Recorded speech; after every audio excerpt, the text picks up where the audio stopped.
Halo sahabatku, apa kabar semuanya? Selamat datang kembali di channel Cerita Momo. Tempatnya kita berbagi kisah-kisah kehidupan yang penuh drama, air mata, dan pastinya pelajaran berharga buat kita semua. Di video kali ini, Momo mau bawain satu cerita yang dijamin bakal bikin kalian gregetan setengah mati, tapi endingnya waduh, bener-bener bikin puas. Judulnya, Di Balik Topeng Istri Sederhana. Pernah nggak sih kalian ketemu orang yang sombongnya selangit karena merasa paling sukses? Padahal dia nggak sadar kalau rezekinya itu justru datang dari orang yang dia hina? Nah, siap-siap emosi kalian diaduk-aduk ya. Tapi sebelum kita masuk ke ceritanya, yuk kita absen dulu biar makin akrab. Jangan lupa tekan tombol like dan subscribe sekarang juga ya. Ayo, Momo mau lihat nih, sahabat setia Momo paling jauh dari kota mana aja. Sudah siap menyimak kisah Anggita dan Ilham? Yuk, kita mulai ceritanya. Suara langkah kaki Ilham terdengar berat namun penuh percaya diri saat memasuki rumah kontrakan tipe 36 yang sudah mereka tempati selama 3 tahun terakhir. Wajahnya berseri-seri, bukan karena rindu pada istri, melainkan karena selembar kertas promosi jabatan yang baru saja ia terima hari ini. Di matanya, rumah kecil ini tiba-tiba terasa semakin sempit, tidak sebanding dengan ego yang baru saja melambung tinggi di dadanya. Anggita, mana air dingin? Gerah banget nih. Teriak Ilham sambil melepaskan dasi murahan yang ia beli di pasar malam, melemparnya sembarangan ke atas sofa. Dari arah dapur, Anggita tergopoh-gopoh keluar membawa segelas air es. Wanita itu mengenakan daster batik yang warnanya sudah mulai pudar, karena terlalu sering dicuci. Rambutnya digelung asal-asalan dengan jepit rambut plastik. Wajahnya polos tanpa riasan. Sedikit berminyak karena seharian berkutat di depan kompor. Ini mas, diminum dulu, ujar Anggita lembut sambil menyodorkan gelas. Ilham menyambar gelas itu, meneguknya kasar, lalu matanya memindai penampilan istrinya dari ujung rambut sampai ujung kaki. Tatapan itu bukan tatapan penuh cinta seperti dulu saat mereka baru menikah. Itu adalah tatapan merendahkan, seolah sedang melihat noda kotor di lantai yang mengganggu pemandangan. Kamu ini ya, sore-sore suami pulang bukannya dandan yang cantik, malah kucel begini, gerutu Ilham sambil meletakkan gelas dengan keras di meja. Lihat tuh istri teman-teman kantorku. Kalau suaminya pulang, mereka sudah wangi, bajunya rapi, enak dipandang. Lah kamu, bau bawang, Anggita.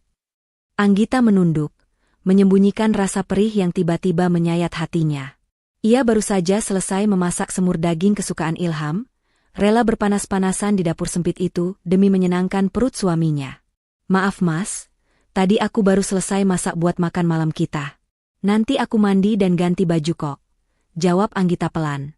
Alasan terus, potong Ilham ketus. Ia menyandarkan punggungnya di sofa, mengangkat kakinya ke atas meja. Dengar ya, Anggita. Mulai hari ini, status sosialku sudah beda. Aku baru saja diangkat jadi supervisor. Gajiku naik, tanggung jawabku besar. Aku bakal sering ketemu orang-orang penting. Malu aku kalau nanti ada rekan kantor mampir ke sini terus lihat istriku penampilannya kayak pembantu begini. Kata-kata, pembantu, itu menghunjam dada Anggita. Namun, wanita itu memilih diam. Ilham tidak tahu siapa Anggita sebenarnya. Ilham tidak pernah tahu bahwa wanita berdaster lusuh di hadapannya ini adalah putri tunggal Pak Widi, pemilik gedung pencakar langit tempat Ilham bekerja. Anggita sengaja menyembunyikan identitasnya sejak awal pacaran. Ia ingin dicintai apa adanya. Ia ingin melihat Ilham berjuang dari nol dengan kakinya sendiri, bukan karena silau akan harta ayahnya. Selamat ya, mas. Aku bangga kamu naik jabatan. Semoga berkah buat keluarga kita, ucap Anggita tulus, mencoba mengalihkan sakit hatinya. Ilham mendengus remeh. Berkah sih berkah, tapi gaya hidup juga harus naik dong.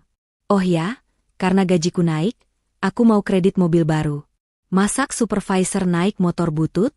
Apa kata dunia? Tapi mas, sela Anggita hati-hati, tabungan kita kan belum cukup buat DP mobil. Lagian motor itu masih bagus kok. Bukannya lebih baik uangnya ditabung dulu buat beli rumah sendiri? Kita kan masih ngontrak. Ilham melotot. Wajahnya memerah karena dibantah. Kamu itu perempuan tahu apa sih soal gengsi laki-laki? Di dunia kerja itu penampilan nomor satu. Kalau aku kelihatan susah, mana ada yang mau hormat sama aku? Kamu tenang aja, urusan bayar cicilan itu urusanku. Tugasmu cuma ngurus rumah dan jangan bikin aku malu. Tiba-tiba ponsel di saku daster Anggita bergetar pelan. Anggita melirik sekilas layar ponselnya. Sebuah pesan masuk dari nomor yang ia namai, Paman Sayur. Padahal, itu adalah pesan dari asisten pribadi ayahnya yang melaporkan bahwa saham perusahaan keluarga mereka naik drastis hari ini. Siapa tuh? Tukang kredit panci? Tanya Ilham sinis melihat Anggita mengecek HP. Bukan mas, ini cuma pesan dari grup arisan ibu-ibu komplek. Bohong Anggita sambil buru-buru memasukkan kembali ponselnya. Halah, gaulnya sama ibu-ibu komplek yang suka gosip. Pantesan pikiranmu sempit. Nggak maju-maju, cibir Ilham. Ia berdiri, mengambil tas kerjanya. Sudahlah, ngomong sama kamu bikin emosi aja. Aku mau mandi. Siapin baju ganti yang bagusan dikit, jangan kaos oblong yang bolong itu lagi. Aku mau keluar sebentar nanti malam, ada syukuran kecil-kecilan sama teman kantor. Tanpa menunggu jawaban Anggita, Ilham melenggang pergi ke kamar mandi. Pikirannya sudah melayang pada rencana makan malam nanti. Bukan dengan teman-teman pria, melainkan dengan Siska, sekretaris baru di kantor yang tadi siang memuji penampilan Ilham habis-habisan. Siska, nah itu baru wanita level tinggi. Wangi, modis, nyambung diajak ngobrol bisnis. Gak kayak Anggita yang tahunya cuma harga cabai. Gumam Ilham pelan sambil menutup pintu kamar mandi. Di ruang tamu yang sepi, Anggita menarik napas panjang, mencoba menahan air matanya agar tidak jatuh. Ia memandang punggung suaminya yang tertelan pintu. Mas Ilham, batin Anggita pedih, semoga jabatan barumu ini tidak membuatmu lupa diri. Karena kalau kamu tahu siapa aku sebenarnya, mungkin kamu akan menyesal telah menyebut istrimu ini pembantu. Anggita berbalik menuju dapur, membereskan meja makan dengan hati yang remuk, sementara di luar, langit semakin gelap, seolah menandakan badai rumah tangga yang baru saja akan dimulai. Suasana kafe malam itu terasa begitu hidup dengan alunan musik jazz yang lembut, sangat kontras dengan kesunyian yang ada di rumah kontrakan Ilham. Di sebuah meja sudut yang remang-remang, Ilham duduk berhadapan dengan Siska. Wanita itu terlihat begitu memukau dengan gaun merah marun yang memperlihatkan lekuk tubuhnya, riasan wajah yang sempurna, dan aroma parfum mahal yang menggelitik hidung Ilham. Mas Ilham, selamat ya sekali lagi, ucap Siska dengan suara manja sambil sedikit memajukan tubuhnya. Aku tuh dari awal masuk kantor udah yakin banget kalau Mas Ilham itu beda. Karisma Mas Ilham itu kuat banget. Kayak aura pemimpin gitu loh. Ilham tersenyum lebar, dadanya membusung bangga. Pujian seperti inilah yang tidak pernah ia dapatkan dari Anggita. Istrinya di rumah hanya tahu menanyakan uang belanja atau mengingatkan soal sholat, membosankan sekali. Ah, kamu bisa aja. SIS. Tapi ya memang, kerja keras nggak akan mengkhianati hasil.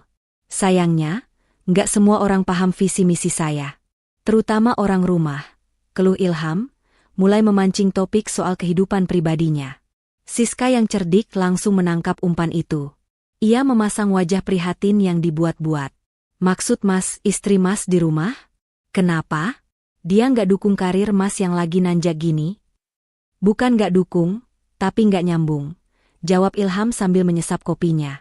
Bayangin aja, aku mau beli mobil biar kredibilitas naik, dia malah nyuruh nabung buat beli rumah. Pikiran dia itu sempit. SIS. Dia nggak ngerti kalau penampilan itu investasi. Kadang aku malu kalau harus bawa dia ke acara kantor. Siska menyentuh tangan Ilham pelan, memberikan sentuhan yang membuat darah Ilham berdesir. Sabar ya, Mas. Laki-laki hebat kayak Mas Ilham itu harusnya didampingi sama wanita yang ngerti gaya hidup, yang bisa diajak tampil, yang bisa bikin Mas bangga di depan klien. Kalau istri Mas cuma bisa ngurus dapur, ya wajar kalau karir Mas sempat tersendat kemarin-kemarin. Auranya kurang mendukung sih. Kalimat racun itu meresap begitu dalam ke otak Ilham. Ia semakin yakin bahwa Anggita adalah penghambat kesuksesannya, sementara Siska adalah pendorongnya. Keesokan harinya di kantor, Ilham dipanggil ke ruangan keuangan. Ternyata cairnya SK pengangkatan jabatan juga dibarengi dengan bonus kinerja tahunan yang jumlahnya cukup besar, puluhan juta rupiah. Mata Ilham berbinar melihat angka di slip gaji itu. Pikiran pertamanya bukan untuk melunasi hutang-hutang kecil atau menabung untuk rumah seperti saran Anggita. Bayangan wajah Siska yang tersenyum menggoda langsung memenuhi kepalanya. Siang itu juga, saat jam istirahat, Ilham mengajak Siska ke sebuah mal mewah di pusat kota. "Mas, ini serius?" tanya Siska dengan mata berbinar saat Ilham membawanya masuk ke butik tas bermerek internasional. "Serius dong. Ini hadiah buat sekretaris terbaik yang selalu dukung aku. Pilih aja mana yang kamu suka, SIS. Jangan lihat harganya," ujar Ilham dengan gaya sok kaya, padahal ia harus menguras hampir separuh bonusnya untuk satu tas itu. Siska dengan sigap memilih sebuah tas tangan kulit berwarna hitam elegan. Harganya fantastis, setara dengan biaya makan Ilham dan Anggita selama 3 bulan. Namun, demi gengsi dan senyuman Siska, Ilham menggesek kartu debitnya tanpa ragu. "Makasih ya, Mas Ilham. Kamu emang paling baik," seru Siska girang, lalu tanpa malu-malu mengecup pipi Ilham di depan penjaga toko. Ilham merasa melayang. Ia merasa menjadi raja dunia. Sore harinya, Ilham pulang ke rumah dengan tangan hampa. Tas belanjaan berisi barang-barang mewah itu ia simpan di bagasi mobil kantor. Sementara untuk Anggita, ia bahkan tidak membelikan martabak manis sekalipun. "Mas, gimana di kantor? Lancar?" sambut Anggita sambil membawakan tas kerja suaminya.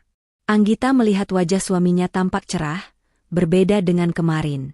"Biasa aja," jawab Ilham dingin, kembali memasang topengnya. Nggi. "Soal uang belanja bulan ini, kayaknya aku harus potong sedikit ya." Anggita mengerutkan kening.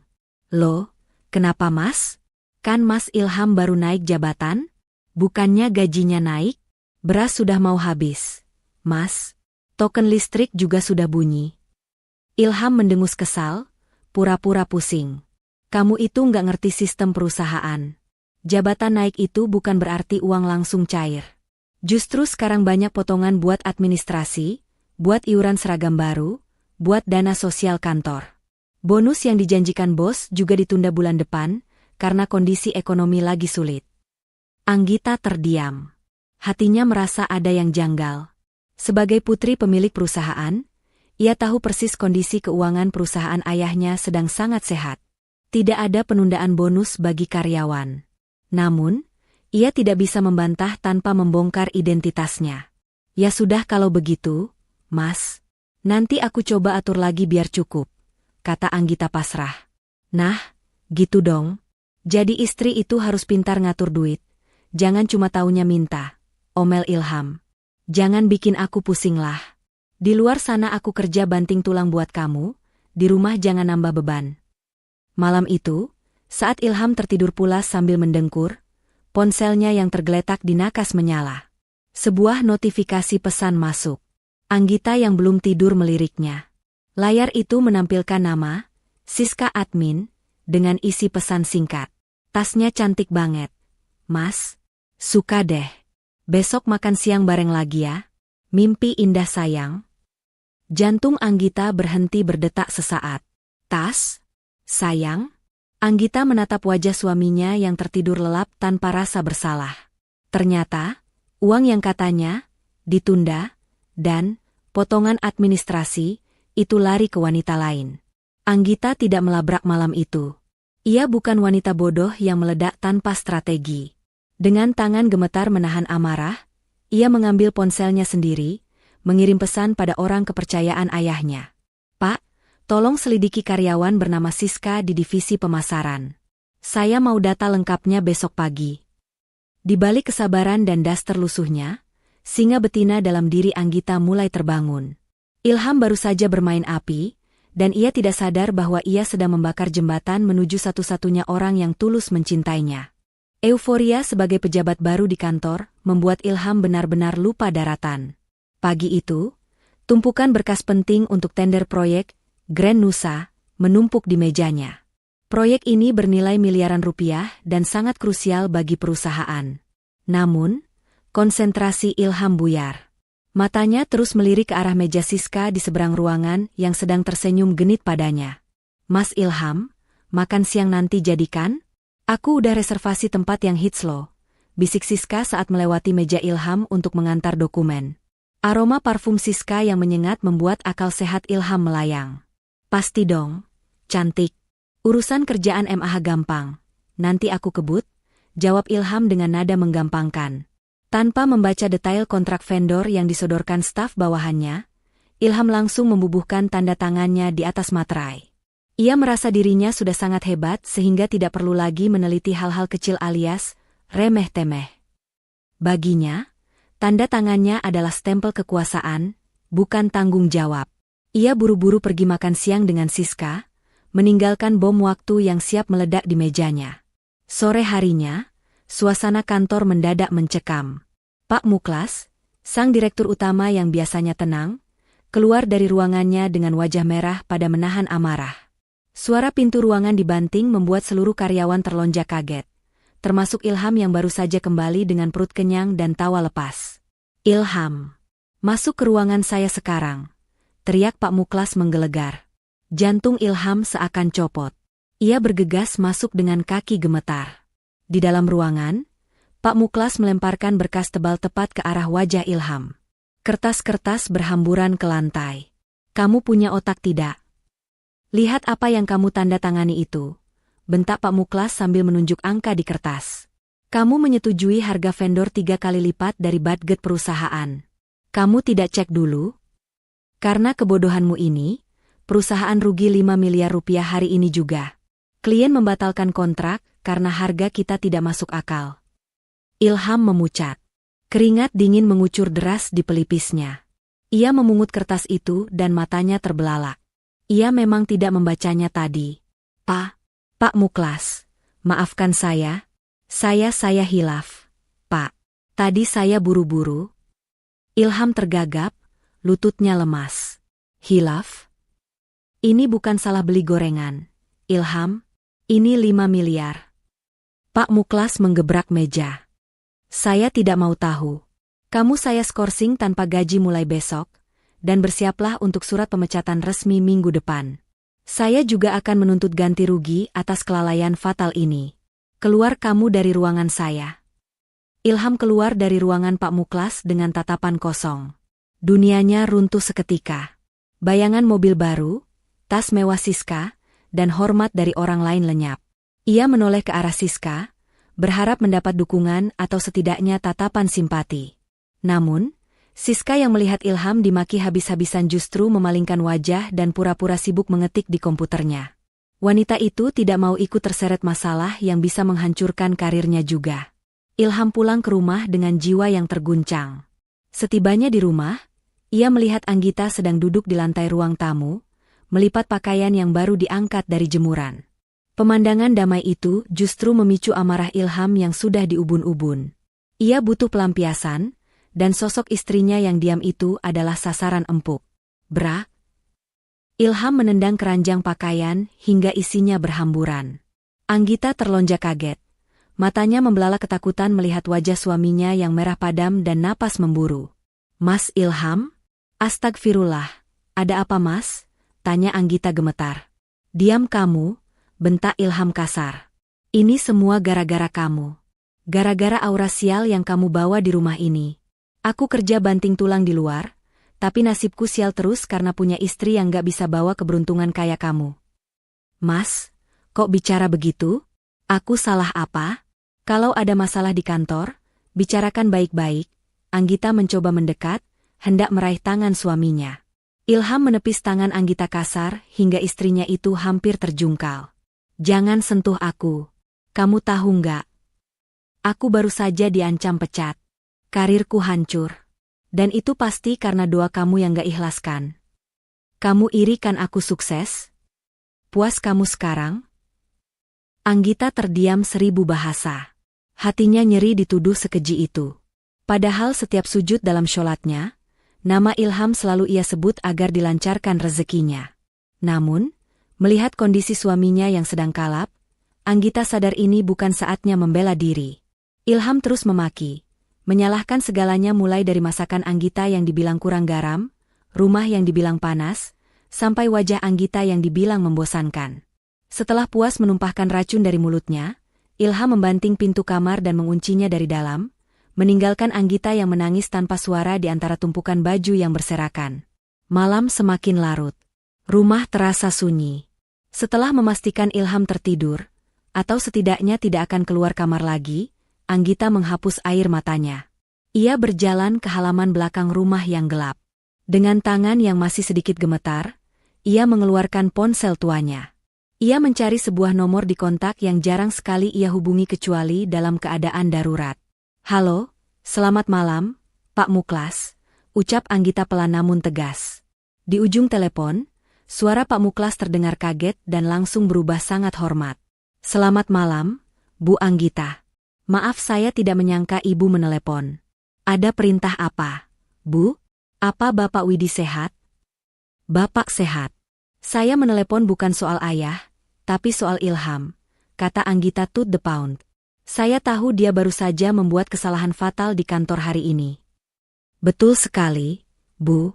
Kesalahannya sangat fatal. Perusahaan rugi besar. Saya sudah berencana memproses pemecatannya besok pagi. Saya tidak bisa mentolerir kecerobohan seperti itu, meskipun dia suami Ibu," jawab Pak Muklas tegas. Anggita menarik napas panjang. Ia tahu Ilham salah. Ia tahu suaminya pantas dihukum. Tapi, ia belum ingin permainan ini berakhir sekarang. Ia ingin Ilham belajar. Atau setidaknya, ia ingin melihat sejauh mana Ilham akan berubah jika diberi kesempatan kedua. Apakah suaminya akan bersyukur? Atau justru makin kufur nikmat? "Pak Muklas, tolong jangan pecat dia," pinta Anggita. "Tapi Bu, kerugiannya?" "Tutup kerugian itu pakai uang dividen pribadi saya bulan ini. Jangan sampai Ilham atau siapapun di kantor tahu kalau saya yang menutupinya," potong Anggita. "Berikan dia satu kesempatan lagi. Tapi jangan biarkan dia merasa ini mudah. Buat dia merasa posisinya aman karena kebaikan hati, Bapak, bukan karena prestasinya. Saya ingin lihat apa yang akan dia lakukan setelah selamat dari lubang jarum." Hening sejenak di ujung telepon. Pak Muklas menghela napas, tidak berani membantah perintah putri pemilik perusahaan. "Baik, Bu Anggita. Kalau itu perintah Ibu, akan saya laksanakan. Besok saya akan panggil dia dan batalkan pemecatannya. Tapi saya akan pastikan dia tetap mendapat peringatan keras." "Terima kasih, Pak Muklas. Maaf merepotkan malam-malam." Anggita menutup telepon. Ia menatap langit malam yang kelam.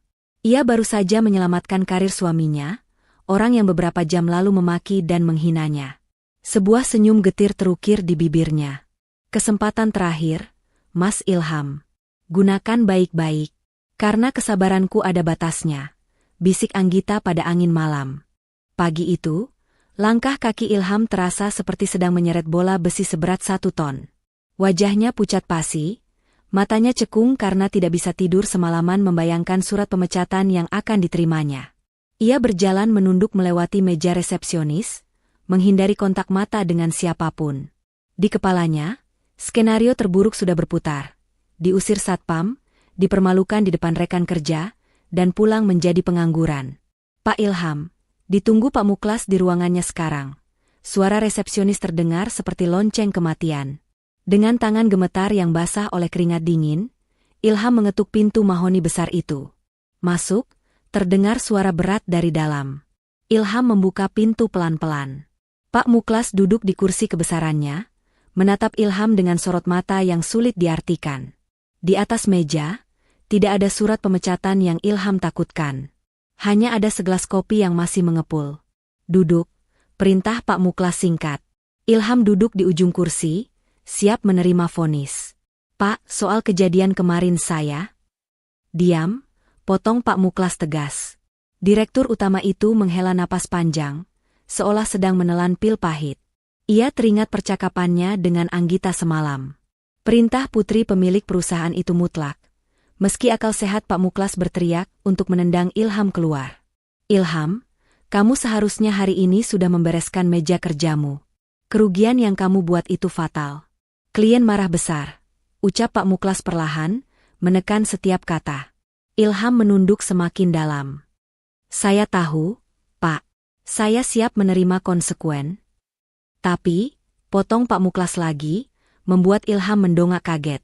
Perusahaan memutuskan untuk menunda sanksi pemecatanmu. Kerugian finansial kemarin, sudah ada pihak yang menutupinya. Anggap saja ini keajaiban, atau mungkin nasibmu yang sedang sangat mujur. Mata Ilham terbelalak. Mulutnya menganga tak percaya. Maksud Bapak? Saya tidak jadi dipecat? Tidak. Kamu masih diberi kesempatan kedua. Posisimu aman, setidaknya untuk saat ini. Tapi ingat, Ilham, jangan pernah merasa dirimu tak tergantikan. Kesempatan ini bukan karena kamu hebat, tapi karena belas kasihan. Kembali bekerja, dan jangan buat kesalahan konyol lagi. Keluar. Ilham keluar dari ruangan itu dengan perasaan yang berubah 180 derajat. Rasa takutnya lenyap seketika, berganti dengan gelombang euforia yang meledak-ledak. Otaknya yang kerdil segera memutarbalikkan fakta. Ia tidak mendengar bagian belas kasihan. Yang ia dengar hanyalah posisimu aman. Gila. Gumam Ilham sambil menyisir rambutnya ke belakang dengan gaya angkuh. Mereka nggak memecat gue, padahal ruginya 5 miliar. Itu artinya apa? Artinya perusahaan ini nggak bisa jalan tanpa gue. Gue ini aset berharga. Kesombongan itu langsung merasuki setiap pori-pori tubuhnya.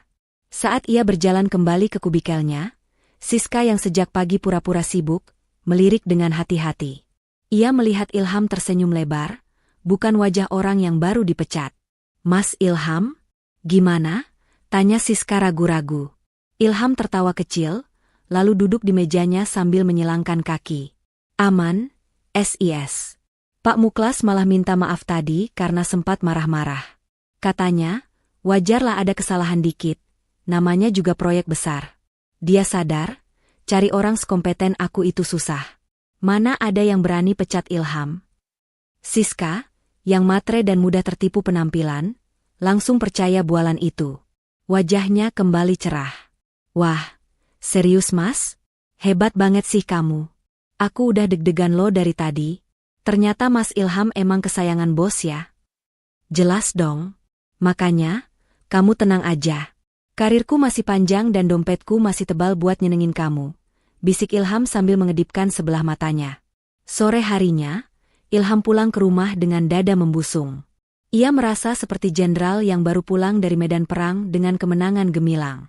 Ia tidak sabar untuk memamerkan kehebatannya pada Anggita, sekaligus membuktikan bahwa istrinya itu salah besar. Begitu masuk rumah, Ilham melihat Anggita sedang menyetrika baju kerjanya. Tanpa salam, Ilham melempar kunci mobil ke atas meja tamu dengan bunyi berisik. Dengar, Anggita, seru Ilham lantang. Anggita menoleh, menatap suaminya dengan tenang. Dalam hati, ia penasaran apakah Ilham akan pulang dengan rasa syukur atau penyesalan. Apa mas? Bagaimana di kantor? Tanya Anggita datar. Kamu pasti berharap aku dipecatkan? Kamu pasti udah siap-siap mau ngetawain aku kan? Ilham berjalan mendekat, menunjuk wajah istrinya. Maaf ya, mengecewakan doamu. Aku tidak dipecat. Justru posisiku makin kuat. Anggita menghela napas pelan. Syukurlah kalau mas tidak dipecat. Berarti Allah masih sayang sama mas. Masih dikasih kesempatan buat perbaiki diri. Allah? Hah? Ilham mendengus sinis. Ini bukan karena doa kamu, dan bukan cuma keberuntungan. Ini murni karena kemampuanku. Pak Muklas itu butuh aku. Tadi dia bilang sendiri, perusahaan bisa goyah kalau aku pergi. Kamu tahu apa artinya? Artinya suamimu ini orang penting. Orang hebat. Anggita menatap nanar suaminya. Betapa mengerikannya sifat asli Ilham. Sudah ditolong, bukannya bersyukur, malah semakin menjadi-jadi kesombongannya. Anggita ingin sekali berteriak bahwa uang tabungannya lah yang menyelamatkan leher Ilham, tapi ia menahannya. Belum saatnya. Mas, jangan takabur. Ingat Anggita lembut. Di atas langit masih ada langit. Kalau mas merasa hebat dan merendahkan orang lain, nanti jatuhnya sakit loh. Alah, ceramah lagi, potong Ilham kasar. Kamu itu cuma iri karena kamu nggak bisa apa-apa. Kerjaanmu cuma di rumah, ngabisin duit suami, terus sok-sokan nasihati orang yang cari duit. Harusnya kamu itu sujud syukur punya suami jenius kayak aku. Kalau bukan karena aku, kamu makan apa? Batu? Ilham mengambil toples kerupuk di meja makan, lalu memakannya dengan berisik sambil terus mencerocos. Mulai sekarang, aku nggak mau dengar kamu ngatur-ngatur aku lagi. Kamu itu nggak punya andil apa-apa dalam kesuksesanku. Nol besar. Jadi diam, urus rumah, dan layani aku. Paham? Anggita mematikan setrikaan. Ia menatap punggung suaminya yang berjalan santai menuju kulkas. Rasa cintanya perlahan mulai tergerus, berganti dengan rasa kasihan. Kasihan pada manusia yang merasa dirinya raja, padahal ia hanya sedang berdiri di atas panggung sandiwara yang disiapkan istrinya sendiri. Baik, Mas, gumam Anggita lirih, nyaris tak terdengar. Nikmatilah rasa hebatmu itu selagi bisa. Karena panggung ini sewaktu-waktu bisa aku rubuhkan. Malam itu, Ilham tidur dengan senyum kemenangan, memimpikan jabatan direktur yang menurutnya sebentar lagi akan ia raih. Sementara di ruang tengah, Anggita kembali membuka ponselnya, membaca pesan singkat dari Pak Muklas. Sudah beres, Bu. Tapi maaf, Bapak Ilham sepertinya tidak menunjukkan penyesalan sedikitpun saat keluar dari ruangan saya. Anggita mengetik balasan singkat, biarkan dia terbang setinggi-tingginya, Pak. Supaya nanti saat jatuh, dia benar-benar sadar di mana tanah tempat dia memijak. Akhir pekan yang seharusnya tenang berubah menjadi pagi yang penuh ketegangan. Sebuah ketukan pelan terdengar di pintu depan. Saat Anggita membukanya, berdiri sosok wanita tua renta dengan kebaya lusuh dan sandal jepit yang sudah tipis. Di samping kakinya, tergeletak karung goni berisi hasil bumi, pisang, ubi, dan beras merah. Ibu? Seru Anggita kaget namun langsung mencium tangan wanita itu dengan takzim. Itu adalah Bu Lastri, ibu kandung Ilham yang datang jauh-jauh dari kampung. Wajahnya pucat, dan tubuhnya terlihat lebih kurus dari terakhir kali Anggita melihatnya. Nak Anggita, maaf ya ibu datang mendadak. Ibu kangen sama Ilham, sudah lama dia nggak pulang. Suara Bu Lastri terdengar serak, diselingi batuk-batuk kering yang menyakitkan. Belum sempat Anggita mempersilakan masuk, Ilham muncul dari kamar sambil menguap. Matanya membelalak kaget melihat siapa yang datang. Bukannya senang, wajahnya justru berubah masam, seolah melihat penagih utang. Ibu?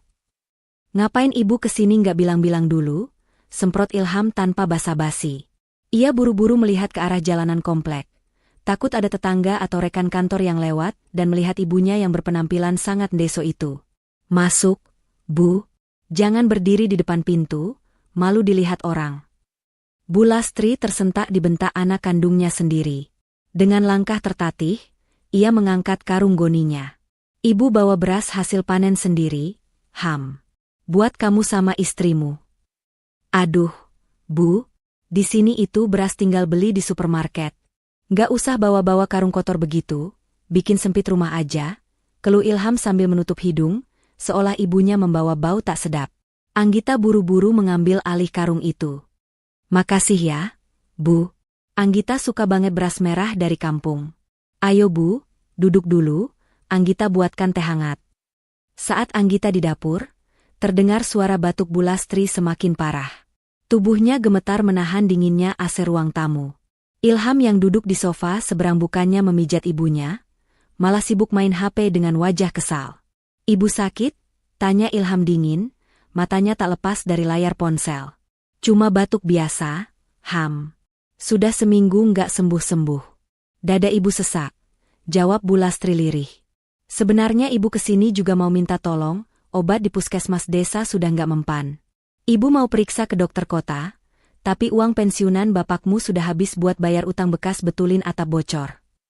Ilham mendecakkan lidah. Uang lagi, Bu, Ilham ini di kota banyak pengeluaran. Baru kemarin Ilham naik jabatan, butuh modal buat traktir relasi, beli baju bagus, servis mobil. Nggak ada uang nganggur buat ke dokter spesialis yang mahal-mahal itu.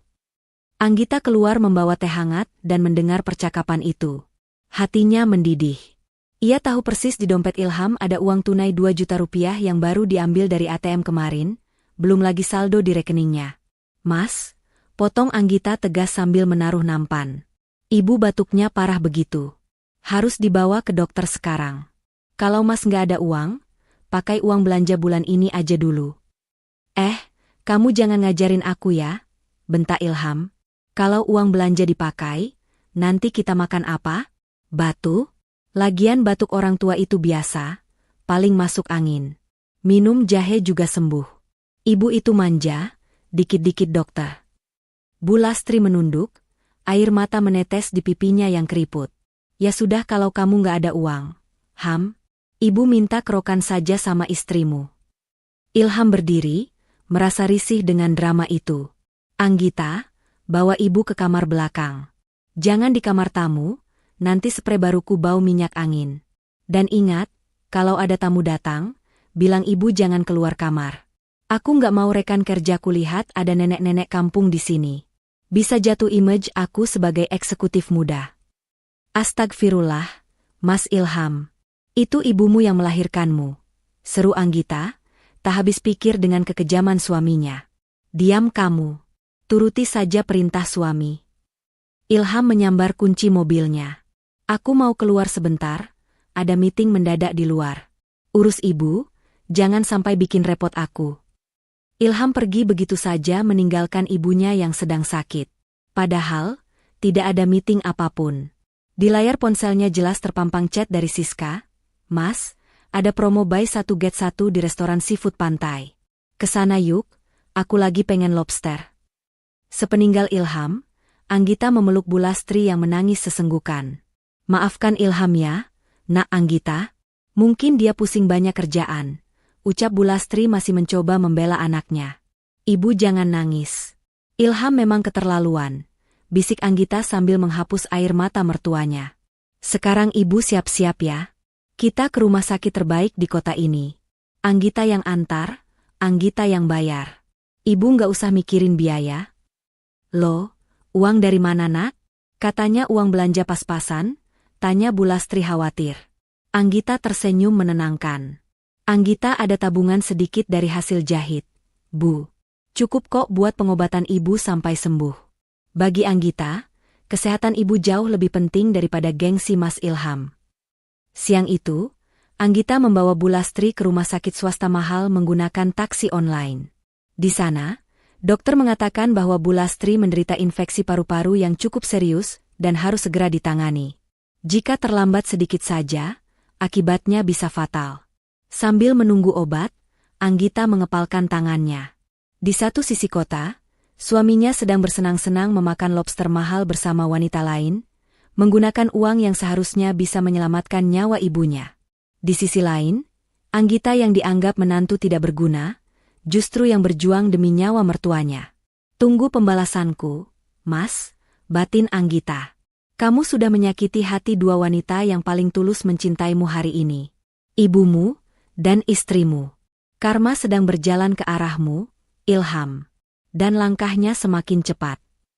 Malam itu, jam dinding sudah menunjukkan pukul 11 malam ketika suara mobil Ilham terdengar memasuki halaman rumah. Anggita yang sedang menemani Bu Lastri tidur di kamar belakang, perlahan bangkit dan berjalan menuju ruang depan. Ia menyambut suaminya seperti biasa, meski hatinya sudah tawar. Ilham masuk dengan wajah berseri-seri, aroma parfum wanita yang menyengat bercampur dengan bau rokok menempel kuat di kemejanya. Ia bersenandung kecil, seolah tidak punya beban dosa sedikitpun setelah menelantarkan ibunya yang sakit keras demi bersenang-senang. Mas baru pulang? Ibu tadi batuk darah, Mas. Dokter bilang kondisinya. SSSD. Jangan mulai deh. Potong Ilham sambil meletakkan jari telunjuknya di bibir. Wajah cerianya langsung berubah keruh. Aku pulang capek kerja, butuh istirahat. Jangan disambut sama berita penyakit melulu. Bikin stres tahu nggak? Mana air hangat? Aku mau mandi. Ilham melempar jas kerjanya ke sofa, lalu meletakkan ponselnya di atas meja makan dengan ceroboh sebelum melenggang ke kamar mandi. Layar ponsel itu tidak terkunci sepenuhnya karena pengaturan waktu lock screen yang lama. Saat Anggita hendak mengambil gelas di dapur, ponsel itu bergetar hebat. Sebuah notifikasi pesan gambar masuk. Anggita melirik sekilas, dan matanya langsung terpaku. Di layar yang menyala terang itu, terpampang foto selfie Ilham dan seorang wanita cantik bergaun merah, wanita yang sama yang pernah ia lihat di foto profil grup kantor Ilham. Mereka berdua tersenyum lebar sambil memegang gelas wine, dengan latar belakang restoran mewah pinggir pantai.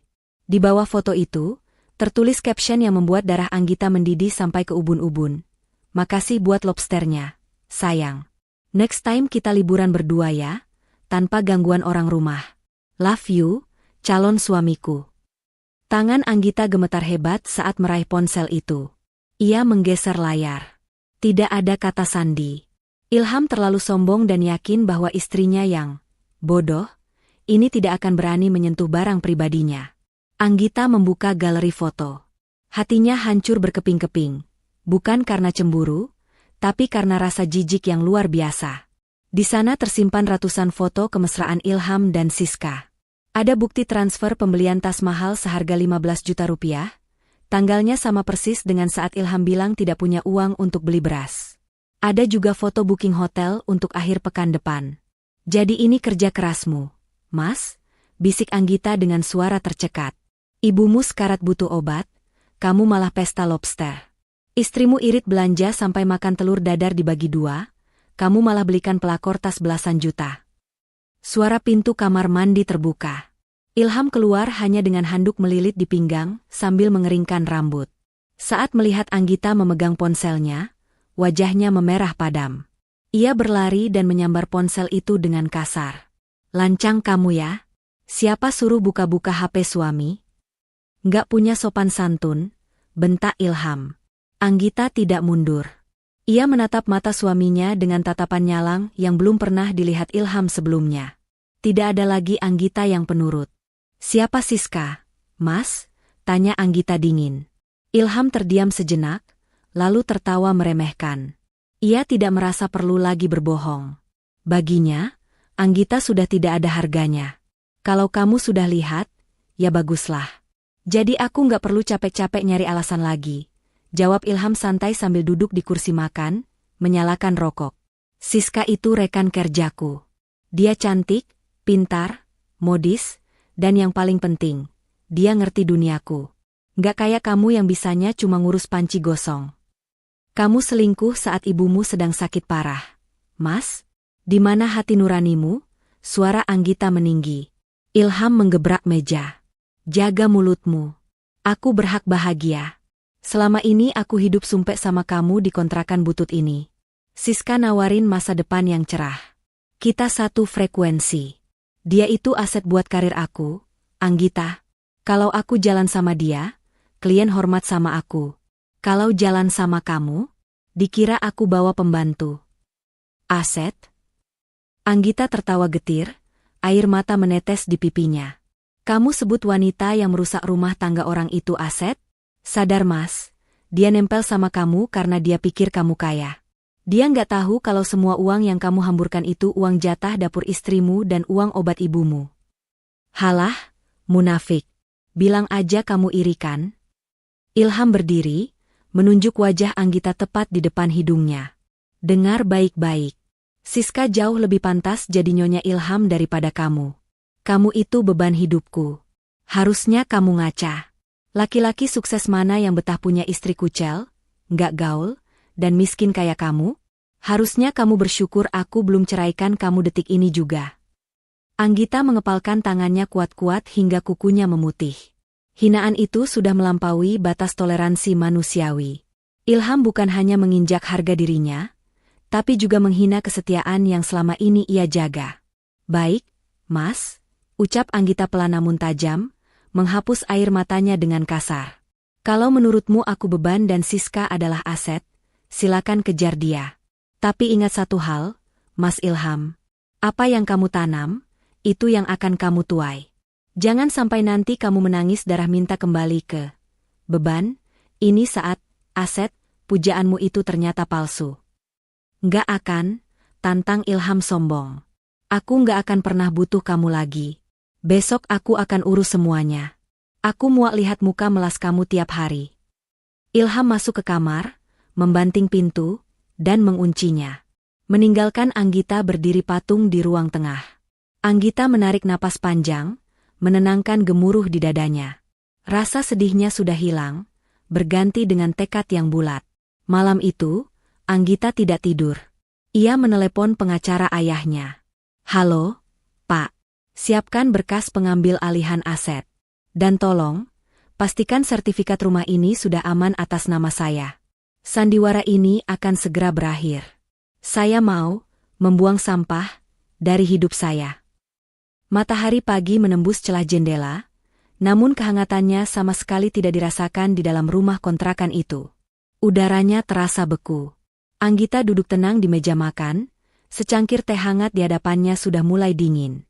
Tidak ada lagi mata bengkak atau isak tangis. Wajahnya datar, sekeras batu karang yang siap dihantam ombak. Pintu kamar terbuka.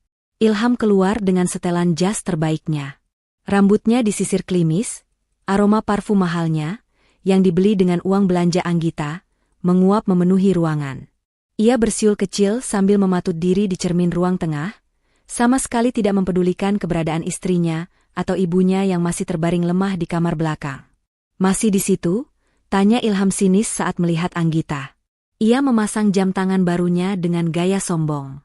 Kirain kamu sudah sadar diri dan mulai packing barang-barang rongsokanmu. Anggita menyesap tehnya perlahan, lalu menatap lurus ke manik mata suaminya.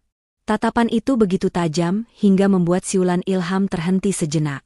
Mas Ilham, suara Anggita tenang namun bertenaga. Sebelum kamu melangkah keluar dari pintu itu, aku mau kasih kamu satu kesempatan terakhir. Pikirkan baik-baik. Apa kamu yakin mau membuang keluarga yang sudah menemanimu dari nol demi wanita yang baru kamu kenal sebulan?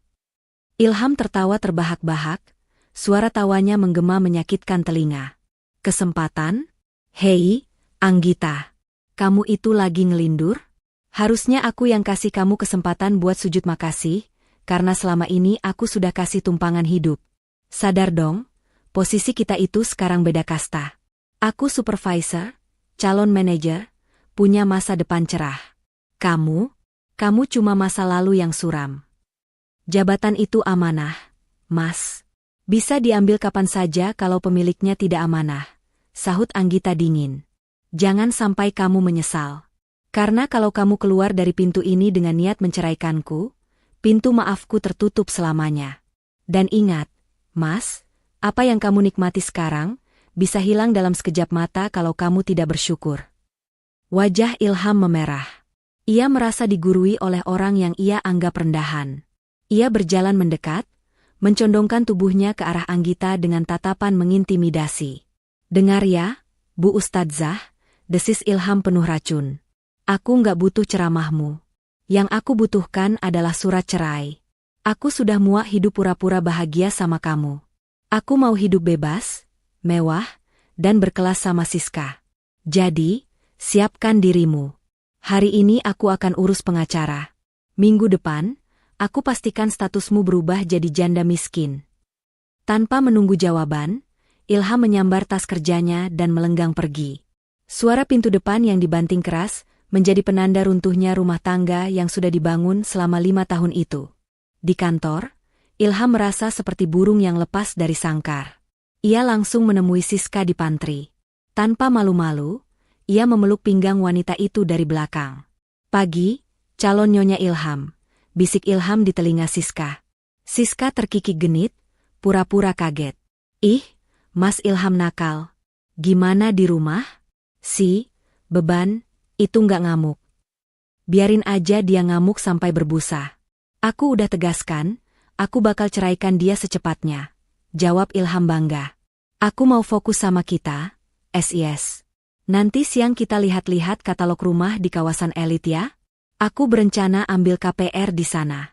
Masa eksekutif muda tinggal di kontrakan kumuh. Mata Siska berbinar mendengar kata, kawasan elit. Dalam otaknya, Ilham adalah tambang emas yang siap dikeruk. Ia tidak tahu bahwa saldo Ilham sebenarnya sudah menipis, dan rencana KPR itu hanya angan-angan kosong yang mengandalkan bonus yang belum tentu cair. Duh, makin sayang deh sama Mas Ilham. Kamu emang laki-laki gentleman yang tegas ambil keputusan. Puji Siska, membuat hidung Ilham kembang kempis. Sementara itu, di rumah kontrakan, suasana jauh lebih genting. Bu Lastri terbangun karena suara bantingan pintu tadi. Ia memanggil Anggita dengan suara lemah. Nak, Ilham mana? Ibu mau pamit pulang kampung saja. Ibu nggak mau jadi beban kalian. Ucap Bu Lastri sambil terbatuk-batuk. Napasnya terdengar berat dan berbunyi. Anggita segera memeluk mertuanya, menahan air mata agar tidak tumpah. Ibu jangan ngomong gitu. Ibu di sini sama Anggita. Biar Ilham yang pergi, tapi ibu tetap ibu Anggita. Tiba-tiba tubuh Bu Lastri menegang, matanya mendelik menahan sakit di dada, dan ia mulai kejang halus. Anggita panik luar biasa. Bu, ibu bertahan ya. Anggita segera mengambil ponselnya. Bukan menelepon Ilham, karena ia tahu suaminya tidak akan peduli, tapi menelepon ambulans VIP dari rumah sakit milik pamannya. Saat menunggu ambulans datang, Anggita kembali menelepon Ilham, hanya untuk memastikan hati nurani suaminya benar-benar sudah mati. Halo, ngapain nelpon lagi? Aku lagi sibuk kerja. Bentak Ilham di ujung telepon, terdengar suara tawa Siska di latar belakang. Mas, ibu kritis. Tolong pulang sebentar. Ibu butuh kamu. Suara Anggita bergetar. Alah, drama lagi. Kemarin batuk darah, sekarang kritis. Besok apa? Meninggal? Bilang sama ibu, jangan cari perhatian terus. Aku lagi meeting penting sama klien. Jangan ganggu. Tuh, sambungan diputus sepihak. Anggita menatap layar ponselnya yang gelap. Hatinya membeku seketika. Cukup. Tidak ada lagi toleransi. Ilham bukan hanya suami yang buruk, tapi juga anak yang durhaka. Saat sirine ambulans terdengar mendekat, Anggita mengusap kening Bu Lastri yang penuh keringat dingin. Sabar ya, Bu. Kita akan pindah ke tempat yang lebih layak. Dan setelah ini, Anggita janji, orang yang menyakiti ibu akan membayar mahal atas setiap tetes air mata ibu. Siang itu juga, Anggita tidak hanya membawa Bu Lastri ke rumah sakit. Ia juga menghubungi Pak Widi, ayahnya. Assalamualaikum, Yah, ucap Anggita tegas. Anggita sudah siap. Silakan jalankan rencana pengambil alihan. Dan satu lagi, Yah tolong siapkan surat pemecatan atas nama Ilham untuk minggu depan. Anggita ingin dia merasakan jatuh keras-kerasnya tepat saat dia merasa sedang terbang tinggi. Di seberang sana, Pak Widi menjawab dengan nada wibawa yang menahan amarah. Baik, Nak. Ayah akan pastikan dia menyesal seumur hidup karena telah menyia-nyiakan putri kesayangan ayah. Roda nasib mulai berputar cepat. Ultimatum sudah diabaikan, dan kini saatnya eksekusi. Ilham melangkah masuk ke lobi kantor dengan dagu terangkat tinggi. Suara sepatu pantofelnya beradu dengan lantai marmer, menciptakan irama arogansi yang membuat beberapa staf junior menunduk sungkan. Baginya, hari ini adalah hari kemenangan. Ia yakin betul, posisinya sebagai manajer sudah di depan mata. Di ruangannya, Pak Muklas sedang membereskan beberapa berkas ke dalam kardus. Ilham masuk tanpa mengetuk, lalu bersandar di kusen pintu dengan senyum meremehkan. Beres-beres, Pak, tanya Ilham dengan nada mengejek. Baguslah kalau Bapak sadar diri. Dengar-dengar pemilik baru perusahaan ini orangnya visioner. Orang tua dengan cara kerja kuno seperti Bapak pasti nggak akan masuk kriteria. Pak Muklas menghentikan gerakannya. Ia menatap Ilham di balik kacamata bacanya dengan sorot mata yang sulit diartikan, campuran antara kasihan dan geli. Hati-hati, Ilham. Roda itu berputar. Kadang kita merasa di puncak, padahal sebenarnya kita sedang berdiri di tepi jurang. Jawab Pak Muklas tenang. Dan satu lagi, pemilik baru memang visioner. Beliau sangat benci dengan ketidakjujuran. Ilham tertawa renyah. Simpan saja nasihat Bapak buat masa pensiun. Oh ya, jangan lupa kosongkan ruangan ini besok pagi. Saya mau dekorasi ulang begitu SK manajer saya turun. Tanpa menunggu jawaban, Ilham berbalik pergi. Ia merasa tak tersentuh. Ponselnya bergetar. Pesan dari Siska, sayang, transfer dong. Tas yang aku mau lagi diskon nih, cuma 15 juta. Katanya mau ngerayain kebebasan kamu dari si babu itu. Ilham menelan ludah. Saldonya menipis setelah membayar uang muka sewa apartemen mewah, yang sebenarnya belum disetujui, tapi ia nekat demi gengsi pada Siska. Dengan tangan gemetar, ia membuka aplikasi pinjaman online kilat. Klik. Cair. Ia segera mentransfer uang itu ke Siska. Demi Siska, demi masa depan, batinnya menghibur diri. Sementara itu, di sebuah kamar VVIP rumah sakit swasta yang hening dan sejuk, suasana terasa jauh berbeda. Bu Lastri terbaring di ranjang empuk dengan selimut tebal nan hangat. Infus yang terpasang di tangannya adalah obat kualitas terbaik. Di nakas, tersedia buah-buahan segar yang sudah dikupas. Bu Lastri menatap sekeliling dengan bingung. "Nak Anggita, ini rumah sakit apa hotel? Mahal sekali pasti. Kita nggak punya uang, Nak. BPJS ibu saja nunggak karena Ilham nggak pernah bayarkan." Anggita yang sedang mengupas apel tersenyum lembut. Wajahnya bersinar, tidak ada lagi beban ketakutan seperti saat dikontrakan. "Ibu tenang saja. Anggita punya tabungan rahasia. Dulu Anggita sering bantu-bantu teman jualan online, hasilnya Anggita kumpulkan buat jaga-jaga kalau ibu sakit." Dusta Anggita demi menenangkan hati mertuanya. Ia tidak mungkin bilang kalau ayahnya yang membayar semua ini. "Ibu fokus sembuh ya. Jangan pikirkan Ilham lagi." Mata Bu Lastri berkaca-kaca. Ibu malu punya anak seperti Ilham. Dia anak kandung ibu, tapi rasanya seperti orang asing. Malah kamu, menantu yang dia sia-siakan, yang merawat ibu seperti raja. Pintu kamar diketuk pelan. Seorang perawat masuk membawa nampan makan siang. "Permisi, Bu Anggita. Ada titipan surat undangan untuk Bapak Ilham, tapi dikirimnya ke alamat Bapak Widiatmodjo, ayah Anggita. Karena Bapak Widi tahu ibu di sini, beliau minta tolong disampaikan." Anggita menerima amplop emas tebal itu. Ia membacanya sekilas lalu tersenyum miring. Itu undangan gala dinner penyambutan pemilik baru perusahaan tempat Ilham bekerja. Di dalamnya tertulis, wajib hadir bersama pasangan. "Kenapa, Nak?" tanya Bu Lastri cemas melihat senyum Anggita yang terasa dingin. "Nggak apa-apa, Bu. Cuma undangan pesta." Anggita mengeluarkan ponselnya, memotret undangan itu, dan mengirimkannya ke Ilham dengan caption, "Dikirim ke alamat ayahku karena kurir bingung cari kontrakan kita. Ambil di resepsionis RS kalau mau. Datanglah, ini panggung terakhirmu." Di kantor, Ilham melompat girang saat melihat foto undangan itu. Ia tidak peduli dengan kalimat, "panggung terakhir." Di matanya, undangan gala dinner ini adalah validasi bahwa dia diakui oleh pemilik baru. "Siska." Ilham menelepon selingkuhannya dengan semangat. "Dandan yang cantik besok malam. Kita diundang makan malam sama pemilik perusahaan baru. Pakai tas barumu. Kita tunjukkan pada dunia siapa pasangan paling berkelas." Malam itu, Ilham tidur dengan mimpi indah tentang jabatan dan kekayaan. Ia tidak sadar, di luar sana, badai besar sedang bersiap menghantam perahu kertas yang ia banggakan. Anggita berdiri di balkon kamar rumah sakit, memandang lampu kota. Di belakangnya, Pak Widi berdiri tegap. "Sudah siap, Nak?" tanya Pak Widi. "Sangat siap. Yah. Besok, kita ajarkan dia arti kata penyesalan," jawab Anggita pelan namun tajam. Ballroom Hotel Bintang 5 itu bermandikan cahaya kristal chandelier. Para tamu undangan, jajaran direksi, manajer senior, dan kolega bisnis, hadir dengan setelan jas hitam dan gaun malam yang elegan namun sopan. Suasana terasa sakral dan penuh wibawa. Di tengah keanggunan itu, Ilham dan Siska masuk seperti noda tinta di atas kain sutra putih. Ilham mengenakan jas berwarna merah marun mengkilap yang terlalu ketat, sementara Siska memakai gaun merah menyala dengan belahan dada rendah dan belahan rok setinggi paha.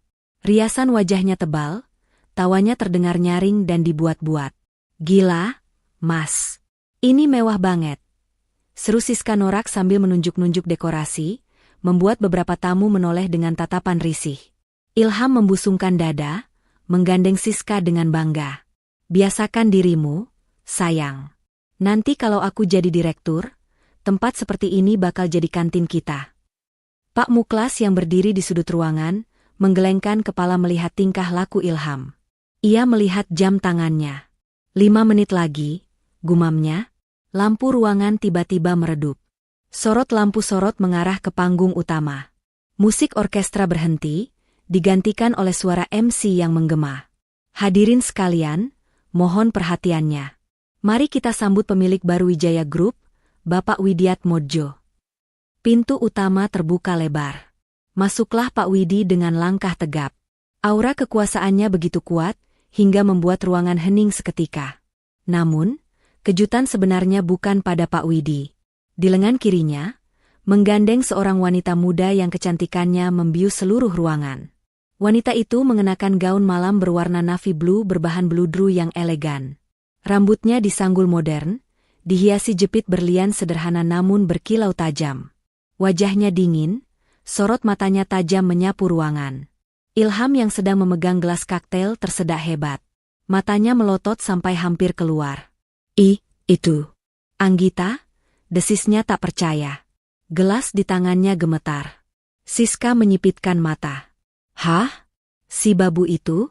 Kok bisa dia masuk sini? Pasti dia jadi escort atau simpanan orang tua itu. Tuduh Siska dengan nada iri, tidak sadar bahwa gaun yang dipakai Anggita harganya 10 kali lipat dari harga dirinya. Pak Widi dan Anggita naik ke atas panggung.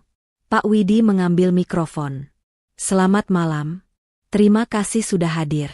Malam ini saya ingin memperkenalkan sosok yang akan memimpin operasional perusahaan ini ke depannya. Putri tunggal saya, pewaris sah seluruh aset saya, Ibu Anggita Widiatmodjo. Duar, bagi Ilham, ucapan itu seperti petir yang menyambar tepat di ubun-ubunnya. Kakinya lemas seketika. Wajahnya pucat pasi seperti mayat. Putri tunggal, pewaris, gumam Ilham linglung. Jadi selama ini, aku menikahi anak konglomerat dan menjadikannya babu. Anggita mengambil alih mikrofon. Suaranya tenang, namun setiap katanya menghunjam jantung. Terima kasih, Ayah. Saya tidak akan berpidato panjang. Saya hanya ingin membersihkan perusahaan ini dari parasit. Anggita menatap lurus ke arah Ilham yang berdiri kaku di tengah ruangan. Saudara Ilham, manajer pemasaran, silakan maju ke depan. Semua mata tertuju pada Ilham. Lampu sorot tiba-tiba menyorotnya, membuatnya silau dan merasa telanjang. Dengan langkah berat seperti menyeret batu, Ilham maju mendekati panggung. Siska masih menempel, tapi wajahnya mulai ketakutan. Ilham, ucap Anggita, kini tanpa panggilan, Mas. Saya sudah memeriksa semua laporan keuangan tim kamu. Manipulasi data penjualan, markup biaya dinas fiktif, dan penggunaan inventaris kantor untuk kepentingan pribadi. Total kerugian perusahaan mencapai ratusan juta. Suara bisik-bisik mulai terdengar di antara tamu undangan. Malam ini, di hadapan saksi-saksi terhormat, saya nyatakan Anda dipecat dengan tidak hormat. Tim hukum kami sudah menyiapkan berkas tuntutan pidana penggelapan dana jika Anda tidak bisa mengembalikan uang perusahaan dalam waktu 2x24 jam. Ilham jatuh berlutut. Kakinya tak kuat lagi menopang tubuh. Anggita, Dek tolong ini salah paham. Rintih Ilham, air matanya mulai keluar karena panik. Anggita tersenyum tipis. Dek, maaf, saya atasan Anda, bukan istri Anda lagi. Proses cerai sedang berjalan. Anggita kemudian menoleh ke Siska. Dan kamu, Nona Siska. Terima kasih sudah mengambil sampah dari rumah saya. Sekarang sampah itu sudah jadi tanggung jawabmu sepenuhnya. Siska yang menyadari situasi sudah berbalik 180 derajat, langsung melepaskan tangan Ilham dengan kasar. Apa? Utang ratusan juta? Dipecat? Siska berteriak histeris. Ia menatap Ilham dengan jijik. Dasar penipu. Kamu bilang kamu kaya. Kamu bilang mau belikan aku rumah. Ternyata kamu maling. Siska melepas sepatu hak tingginya dan memukulkannya ke bahu Ilham. Jangan hubungi aku lagi. Kita putus. Siska berlari keluar ruangan tanpa menoleh lagi, meninggalkan Ilham yang bersimpu sendirian di bawah sorot lampu, menjadi tontonan ratusan pasang mata yang menatapnya dengan jijik. Ilham menengadah menatap Anggita di atas panggung. Istrinya itu terlihat begitu tinggi, begitu jauh, dan begitu tak terjangkau. Langit dan bumi kini telah bertukar tempat. Hujan deras mengguyur kota, seolah langit ikut meludahi nasib Ilham. Ia berdiri di depan rumah kontrakan yang dulu ia hina. Pintunya terkunci rapat. Kunci duplikatnya tidak bisa masuk. Silindernya sudah diganti. Di teras yang basah tampias hujan, 2 kardus mie instan berisi baju-bajunya diletakkan begitu saja. Sebuah kertas tertempel di kardus itu, barang rongsokan untuk pemilik rongsokan. Mobilnya sudah tidak ada. Leasing menariknya 2 jam yang lalu saat ia masih bengong di parkiran hotel. Ponselnya terus berdering, bukan dari Siska, tapi dari debt collector pinjaman online yang menagih uang tas yang ia belikan untuk Siska. Dingin, lapar, dan hancur. Satu-satunya harapan Ilham hanyalah ibunya. Ibu pasti memaafkanku. Ibu nggak mungkin tega, racau Ilham seperti orang gila. Ia berlari menembus hujan menuju rumah sakit. Sesampainya di lobi VIP, penampilannya kacau balau. Jas mahalnya basah kuyup, rambut klimisnya lepek, matanya merah. Satpam sempat menahannya, tapi Anggita, yang sepertinya sudah menunggu momen ini, memberi kode untuk membiarkannya masuk. Di kamar rawat, Bu Lastri sudah duduk tegap di kursi roda, bersiap untuk pulang. Di sampingnya ada Pak Widi dan Anggita. Ilham langsung menghambur, bersimpuh di kaki kursi roda ibunya, menangis terseduh-seduh mencium kaki wanita tua itu. Bu, tolong Ilham, Bu. Ilham hancur. Ilham dipecat, Siska pergi, Ilham punya utang banyak. Ilham mau mati saja rasanya. Bilang sama Anggita, Bu, suruh dia cabut tuntutannya.